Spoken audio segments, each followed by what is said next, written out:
কেন ছাত্রলীগ আওয়ামী লীগ এই শিবিরকে ভোট দিয়েছে? কারণ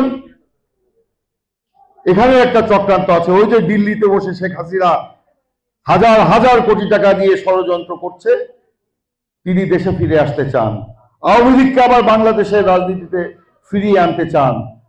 সেই জন্য তিনি দেখেছেন বাংলাদেশের জনগণের আশ্রয় প্রশ্রয়ে ভোটে সেটা হবে না, সেই কারণে তাকে ষড়যন্ত্র করতে হচ্ছে, দেখানোর জন্য যে বাংলাদেশে দক্ষিণপন্থীদের উত্থান হয়েছে, দক্ষিণপন্থীদের জয় জয়কার। সেই কারণে ডাকসু নির্বাচনে তারা সিদ্ধান্ত ভোট দিয়ে শিবিরকে জিতিয়ে এনেছে।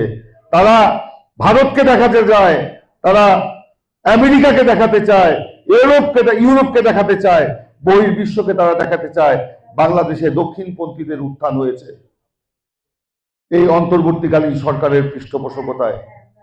বিএনপি এই দক্ষিণপন্থীদেরকে মোকাবেলা করতে পারবে না। অতএব আমাকে আবার বাংলাদেশে ফিরে যেতে তোমরা আমাকে সহায়তা করো।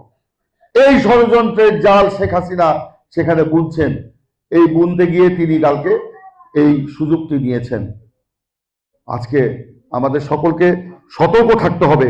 আমরা বলতে চাই ছাত্র ছাত্রীদের স্বতঃস্ফূর্ত ভোটে যদি শিবির জিততো আমাদের কোনো আপত্তি নাই।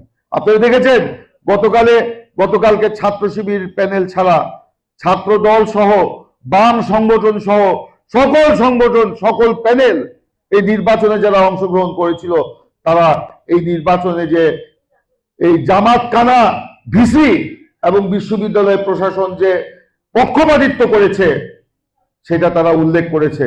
এই ষড়যন্ত্রের কথা তারা বলেছে, ভোট কারচুপির কথা বলেছে, ইলেকশন ইঞ্জিনিয়ারিং এর কথা বলেছে। হ্যাঁ, কেউ বয়কটও করেছে। হ্যাঁ, আমাদেরও কিছু দায় আছে। আমরা তাহলে এই জামাত কানা ভিসি এবং প্রশাসনের অধীনে কেন নির্বাচনে ছাত্রদল গেল, কেন অন্য সংগঠন গেল, সেটাও প্রশ্নের ব্যাপার। আমরা সবসময় বলেছি নিরপেক্ষ নির্বাচনে আমরা যদি হেরেও যাই আমাদের কোনো আপত্তি নাই, কিন্তু যেই নির্বাচনে ইঞ্জিনিয়ারিং করা হয়, যে নির্বাচনে ফ্যাসিবাদ আর শিবির জামাত রাজাকাররা এক হয়ে যায়, সেই নির্বাচন কখনো সুষ্ঠু হতে পারে না।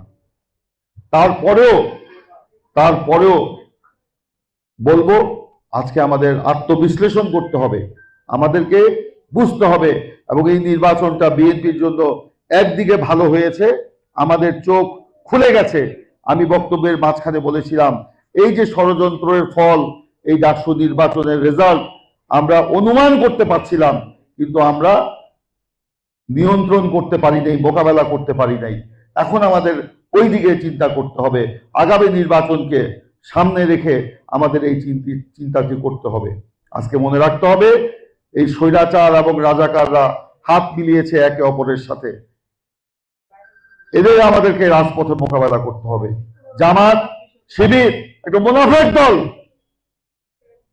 তাদের নেতাকে যখন শেখ হাসিনা ফাঁসি দিয়েছে বিএনপি দলের পাশে দাঁড়িয়েছিল, তাদেরকে সুরক্ষা দিয়েছিল। আজকে তারা সেগুলি বেমালুম ভুলে গিয়ে সেই তাদের নেতাদের ফাঁসি যাদেরকে দিয়েছিল তাদের সাথে হাত মিলিয়েছে।